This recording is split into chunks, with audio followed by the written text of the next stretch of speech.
Mahatma Gandhi ketika masih hidup pernah mengatakan kepada orang-orang Kristen di India, dia katakan kalimatnya sederhana. Seandainya semua orang Kristen di India melaksanakan isi dari khotbah Yesus di bukit, Matius bab 5 sampai dengan bab 7, maka saya pikir tidak akan tersisa satu orang Hindu pun di India. Mahatma Gandhi walaupun seorang Hindu sangat suka membaca Injil Matius bab 5 sampai dengan bab 7 dan sangat terpesona dengan ajaran Yesus di sana. Itulah dikatakannya inti kekristenan ada di dalam khotbah Yesus di bukit. Dan setelah mengatakan kalimat tersebut, kita melihat kenyataan bahwa ternyata orang Hindu di India bukannya berkurang, tetapi sekarang sudah di atas 1 miliar. Itu mengatakan bahwa prediksi ataupun harapan Mahatma Gandhi terhadap praktek hidup orang-orang Kristen di India ternyata tidak tercapai. Banyak orang Kristen yang masih tinggal dalam nama saja. Antara kata dan tindakan berbeda. Hari Minggu ini Yesus mengajar kita untuk melihat diri kita masing-masing.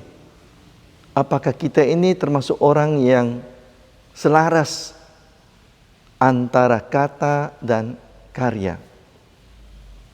Kita mengatakan bahwa satu tindakan jauh lebih bermakna daripada 1000 kata-kata yang indah. Dan itu benar. Karena Yesus mengatakan dengan jelas, pohon yang baik menghasilkan buah yang baik. Pohon itu mutunya dikenal dari buah yang dihasilkan. Percuma kalau kita mengatakan kita orang Kristen, kita percaya pada Yesus Kristus, tetapi buah tindakan kita justru bertentangan dengan apa klaim kita tentang kekristenan dan iman kita. Buah tindakan kita menunjukkan isi hati kita dan kualitas iman kita.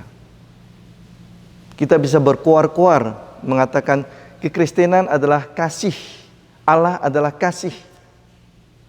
Tetapi jika hidup kita tidak memunculkan kasih itu sendiri, kita sama saja dengan pembohong. Gong yang gemerincing, kata Rasul Paulus. Jadi kita memang diajar untuk berendah hati pada kesempatan kali ini.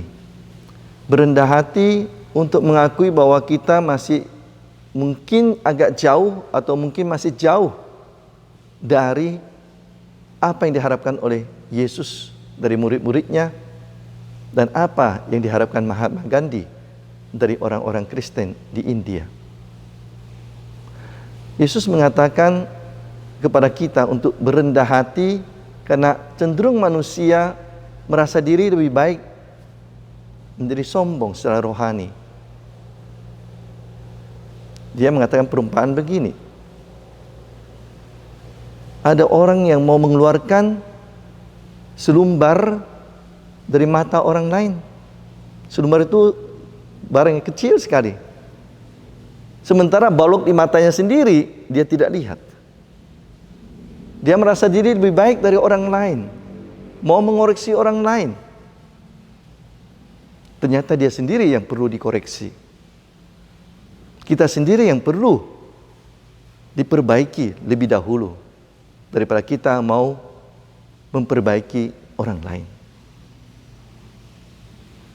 Saudari, saudara terkasih, suatu timbangan yang benar akan berfungsi dengan baik kalau batu timbangan itu ukurannya pas.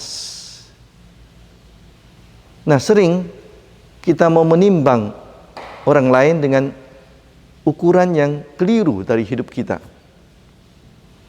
Kita sering menjatuhkan juga penilaian yang salah terhadap orang lain karena kita sendiri pun mempunyai banyak kesalahan. Batu timbangan kita, kualitas iman kita tidak semurni yang diharapkan. Tidak, katakanlah, seakurat seperti seharusnya. 3 kilo kualitas iman kita mungkin 2 kilo, 1,5 atau 2,5.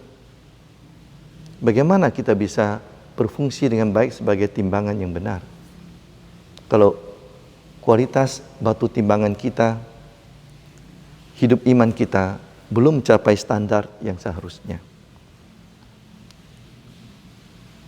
Karena itu pada kesempatan kali ini kita mau kembali kepada Yesus. Karena dengan iman yang benar kepada Yesus, kita akan diajak untuk menjalankan iman itu dalam perbuatan. Rasul Yakobus pernah mengatakan dalam bab 2 suratnya mengatakan iman tanpa perbuatan adalah hampa, mati belaka. Jadi kalau kita ingin memang hidup selaras, kalau kita memang ingin menunjukkan iman yang benar kepada dunia dan terutama untuk menyenangkan hati Tuhan, maka kita harus menata kembali tindakan kita, karya kita, sehingga ketika orang melihat kita, mereka sungguh mengatakan, iya, ini sungguhlah orang Kristen yang benar. Tindakannya selaras dengan kata-katanya. Buah yang baik keluar dari pohon yang baik. Dan iman kepada Kristus yang benar justru akan menghasilkan buah-buah kebaikan. Buah yang diharapkan bisa untuk menyegarkan dunia ini yang sedang sakit, menyemangati dunia kita yang sedang lesu, kurang darah, dan memberikan harapan baru kepada masyarakat kita yang mungkin dalam keadaan galau dan kacau karena kekurangan contoh, kekurangan teladan.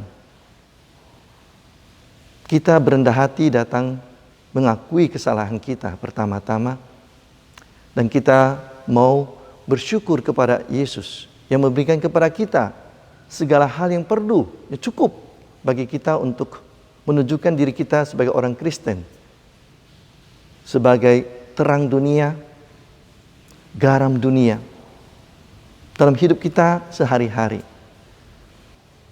Saudari-saudara terkasih, semoga renungan hari Minggu ini mengajar kita untuk lebih berendah hati, bersedia lebih dikoreksi daripada mengoreksi, dan mau menyelaraskan tindakan kita dengan kata-kata indah kita, sehingga sungguh kita bisa menghasilkan buah yang baik dari hidup kita.